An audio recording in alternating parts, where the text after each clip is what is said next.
We're going to end our discussion of carbohydrate chemistry with a very brief look at glycosidic bond formation. Remember, glycosidic bonds are the key bonds involved in disaccharides, oligosaccharides, and polysaccharides that we've been discussing. Glycosidic bond formation is an enzyme-catalyzed process. And remember, it's in a coupling reaction that brings together two sugars. One of these sugars is going to be a nucleophile, and the other will be an electrophile. And so just like every other organic reaction, there's a nucleophile and electrophile involved. In this case, it's two monosaccharides. The nucleophile is a hydroxyl group on one of the monosaccharides, and the electrophile is a glycosyl phosphate, such as glucose 1-phosphate that you can see here.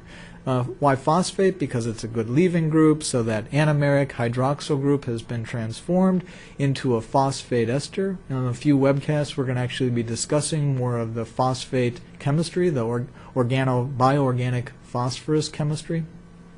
But basically, this is a good leaving group, and it makes glucose the electrophilic partner for the glycosidic bond that's formed in the disaccharide sucrose. So fructose is the nucleophile. Its hydroxyl group at the C2 position is what's going to serve as the nucleophile.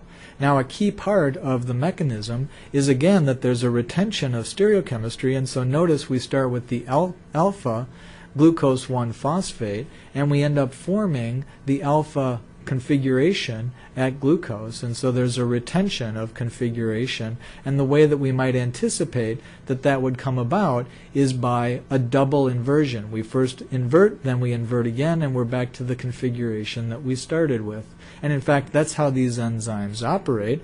Again, I'm not giving you the full details, but you could imagine that the steps involved that oxocarbenium ion intermediate, and so with an enzyme active side chain that can serve as a nucleophile, the oxocarbenium ion beta face would be protected to form initially this covalent adduct with an enzyme side chain. Phosphate forms the good leaving group to allow that chemistry to take place.